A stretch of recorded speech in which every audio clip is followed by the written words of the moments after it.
আর কিন্তু 30 minute 40 minute নয়, cake তৈরি হয়ে যাবে মাত্র 10 মিনিটে। হ্যাঁ, একদম ঠিক শুনেছো, মাত্র 10 মিনিটে। এতটা স্পঞ্জি কাট করে তোমাদেরকে দেখাচ্ছি, দেখো। আর খেতে ততটাই লোভনীয়। আর সব থেকে মজার কথা হচ্ছে, চায়ের কাপটা বসিয়ে এই কিন্তু টি কেকটা বানিয়ে নিতে পারো। 10 মিনিটে চা রেডি হতে হতে কেকও রেডি। চায়ের সঙ্গে টাটা জাস্ট জমে যাবে। আর এইটা কিন্তু পিওর ভেজ, কোনো ডিমও ব্যবহার করব না। তা সত্ত্বেও দেখো কত সুন্দর স্পঞ্জি হয়েছে। চলো তোমাদের সঙ্গে রেসিপিটা শেয়ার করে দিচ্ছি।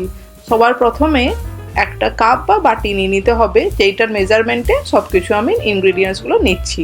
একটা বড় বোলের মধ্যে আমি একটা ছোট বাটির 1 বাটি সুজি, এখানে কিন্তু নর্মাল সুজি নিয়েছি, মিক্সার গ্রাইন্ডারে রাফলি গ্রাইন্ড করেছি। একদম কিন্তু পাউডার করে নিইনি, তোমাদেরকে দেখিয়ে দিচ্ছি। দেখো এইরকম একটুখানি, জাস্ট একটুখানি গ্রাইন্ড করে নিলেই হবে। এবারে সেই বাটির মেজারমেন্টেরই হাফ বাটি নিয়ে নিচ্ছি চিনি, চিনিটাকেও গ্রাইন্ড করে নিতে হবে কিন্তু। তারপরে আরও একটুখানি হাফ বাটি দিয়ে দিচ্ছি আমি এখানে টক দই। টক দইটাকে দিয়ে ভালো করে একটু মিক্স করে নেব চামচের সাহায্যে, যাতে সুজি, চিনি আর টক দইটা ভালো করে একটু মিক্স হয়ে যায়। তোমরা কে কোন জায়গা থেকে আমার এই রেসিপিটা দেখছো অবশ্যই কমেন্ট করে জানিও, না তো তোমাদের থ্যাংক ইউ কী করে বলবো। আর যদি রেসিপি ভালো লাগে তাহলে অবশ্যই ফ্রেন্ডস ফ্যামিলিকেও শেয়ার করে দিও।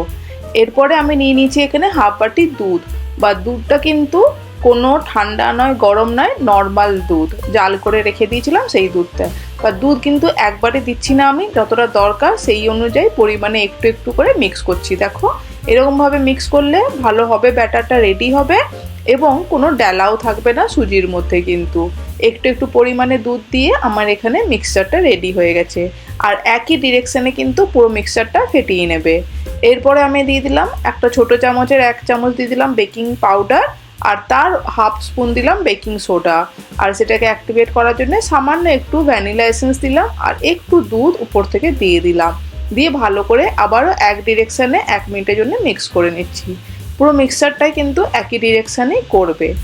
আর বেশি ফ্যাটানোর দরকার নেই এটাকে, জাস্ট হালকা 4-5 মিনিটের জন্য ফ্যাটালেই কিন্তু এটা ভালো মিক্সড রেডি হয়ে যাবে। এরপরে আর একটু টেস্টি করার জন্য আমি একটু টুটি ফ্রুটি দিয়ে দিলাম, দিয়ে মিক্স করে দিচ্ছি। দেখো ঘনত্বটা এইরকমভাবে হবে।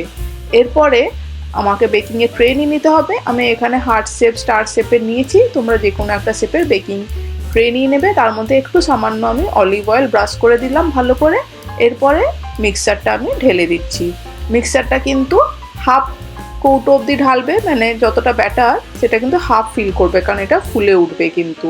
এরপরে একটা কড়াই দিয়ে দিলাম, কড়াইয়ের মধ্যে সামান্য একটু জল দিয়ে দিলাম, আর উপরে একটাখানা স্ট্যান্ড দিয়ে তার উপরে এই ব্যাটারের বক্সটা বসিয়ে দিচ্ছি।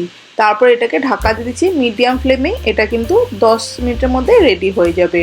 একটু চেক করে নিও, একটা টুথপিক ঢুকিয়ে দেখে নেবে যে টুথপিকে কিছু লাগছে না, তার মানে বেকিংটা কমপ্লিটলি ডান। আর ঠান্ডা করে তারপরেই কিন্তু এটাকে বার করবে। একটা ছুরির সাহায্যে আমি এরকম সাইডটা এরকম একটু করে কাট করে নিচ্ছি, দিয়ে তোমাদেরকে বার করে দেখিয়ে দিচ্ছি। দেখো খুব সুন্দর কিন্তু ইজিলি কাট আউট হয়ে বেরিয়ে চলে আসবে। বাট অবশ্যই কিন্তু স্ট্যান্ডিং টাইম দেবে, সঙ্গে সঙ্গে বার করবে না, প্রচণ্ড গরম থাকে। আমি এখানে দুখানা শেপই তোমাদেরকে বার করে দেখিয়ে দিচ্ছি। দেখো খুব সুন্দর কালারফুল হয়েছে টুটি ফ্রুটি দেওয়ার জন্যে, আর খুব ইজিলি কিন্তু বেরিয়েও চলে এসছে। তাহলে এই মজার সুজির কেকটা কেমন লাগলো বন্ধুরা অবশ্যই জানিও।